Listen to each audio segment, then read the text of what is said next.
possible. C'est le début des ordinateurs et des mémoires flash, des mémoires solides, celles que vous avez dans vos téléphones portables, hein, des gyroscopes sans partie mobile, etc., etc. Donc on va concevoir cette sonde qui va faire 7 mètres de haut, 4 mètres de diamètre, 6 tonnes, enfin je ne sais pas si c'est un gros truc, hein, je vais vous montrer la photo. Et programme international, 4 milliards de dollars.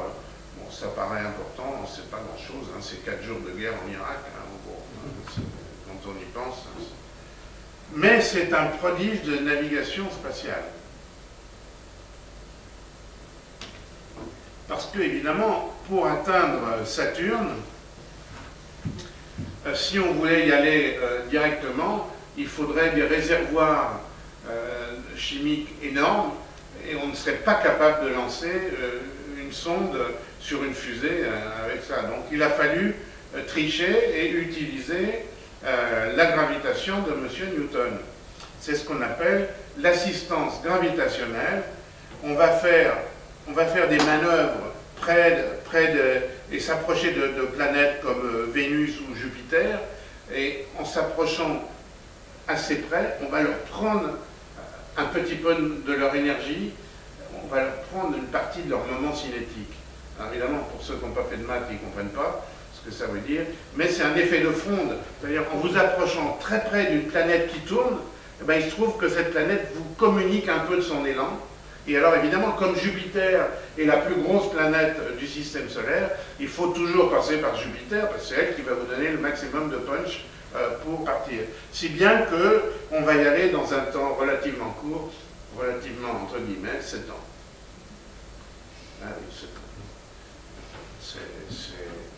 C'est évident, on prend un sacré risque, tout marche bien, on arrive près de Jupiter, on teste la caméra sur Jupiter, voilà une belle photo de Jupiter par Cassini, donc les caméras fonctionnent bien. L'imagerie, alors il y a tout un staff de personnel qui vont traiter les images, notamment notre ami André Braic, que vous voyez. La patronne, ce sera Caroline Porco. Et les capteurs, il va y avoir des objectifs, des caméras, des filtres, évidemment, parce qu'on veut faire des couleurs. Hein.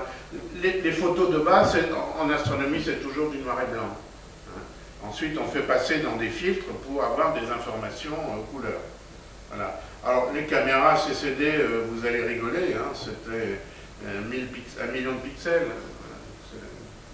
Vous n'achèteriez jamais un appareil photo à 1 million de pixels. Hein. Bon. Mais c'était les technologies de l'époque. Voilà, alors justement, les différents filtres nous permettent de voir Saturne, recueillir différentes informations de Saturne. Vous voyez qu'en fonction des longueurs d'onde, on peut voir soit l'atmosphère de Saturne, soit les anneaux, etc., etc. Alors on va arriver tout doucement vers Saturne. Alors, il faut arriver, je dis tout doucement, pourquoi? Parce que on veut se mettre en orbite, hein, donc il faut ralentir. Hein. On veut se satelliser autour de Saturne, donc, et non pas être comme les Voyager, on passe. Hein, on veut se satelliser, donc il faut ralentir. Et il n'y a pas à tortiller, pour ralentir comme on est sur une orbite, il faut freiner. Donc on arrive autour de Saturne à l'été 2004. Alors ça c'est le genre d'orbite, je ne sais pas pourquoi j'ai mis ça là, ça devrait être plus loin. Bon, bref, je vous présente la sonde Cassini, que vous voyez ici, et Huygens, le petit module Huygens, il est là. Alors en arrivant près de Cassini, il va d'abord étudier le satellite le plus éloigné de Saturne, qui est Phébé. On ne le reverra plus parce qu'il est tellement loin, il n'aura plus jamais l'occasion d'y repasser. Donc on va l'étudier à ce moment-là, on va le photographier. C'est une petite pierre de quelques 200 km de diamètre. En plus, il tourne dans le mauvais sens. On pense que c'est un astéroïde qui a été capturé par la gravitation de Saturne. Donc voilà, il faut maintenant se mettre en orbite autour de Saturne. Alors là, il faut croiser les doigts, allumer les cierges, parce qu'il va falloir freiner. Et pour freiner et se mettre en orbite, comme vous le voyez là, il va falloir qu'on passe entre deux anneaux. Alors là, les Américains, ils sont formidables, ils ont eu un culot extraordinaire. Ils sont passés entre les anneaux F et les anneaux G. Bon, effectivement, il y a peu de matière entre les anneaux, mais il y a quand même de la matière.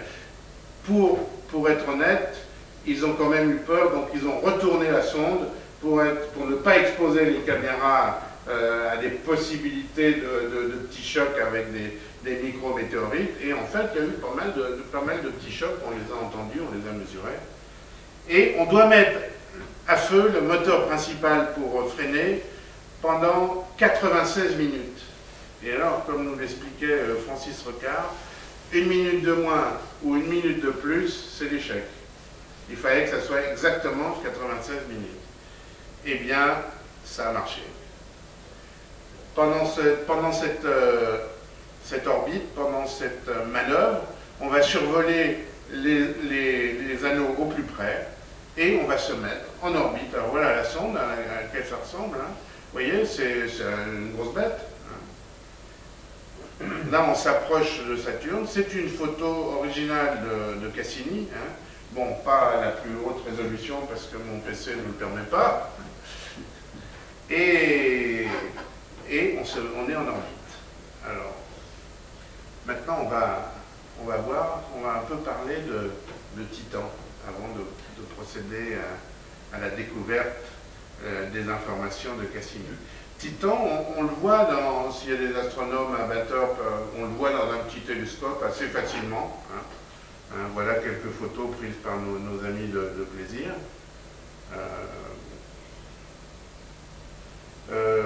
Maintenant, avec des télescopes un peu plus puissants, par exemple Hubble, voilà l'aspect qu'on peut voir de Titan. Il y a effectivement des zones un peu plus brillantes que les autres, mais bon, comme je vous l'ai dit, s'il y a des brouillards tout autour de la planète, on ne voit pas grand-chose.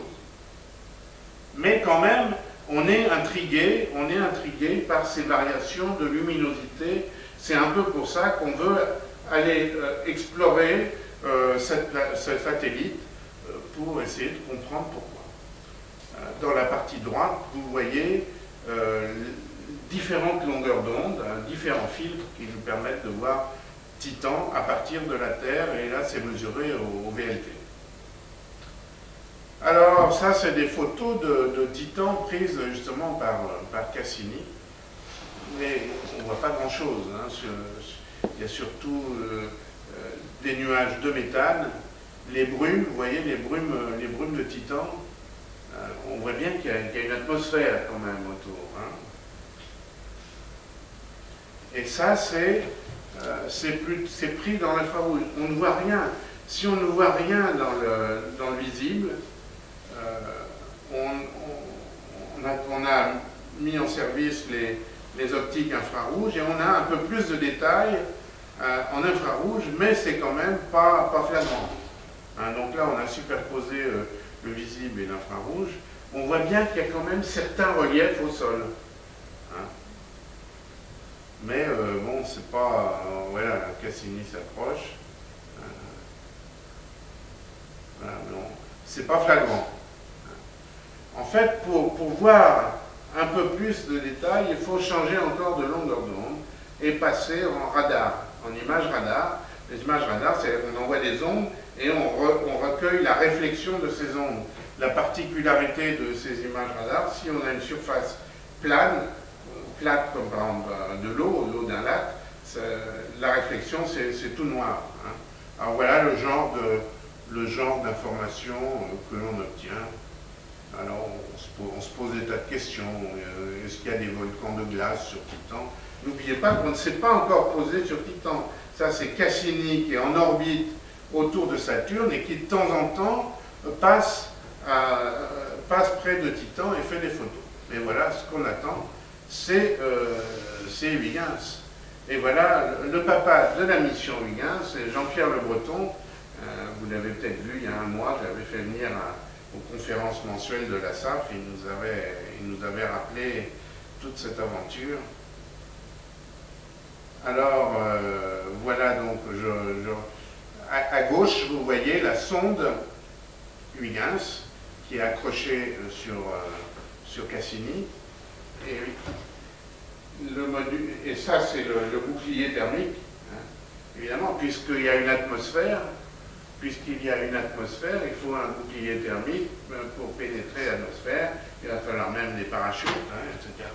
Donc, le 24 décembre 2004, Huygens se détache de Titan sur un parcours totalement balistique, il n'est pas contrôlé. Hein, et on va, tout doucement, on va atterrir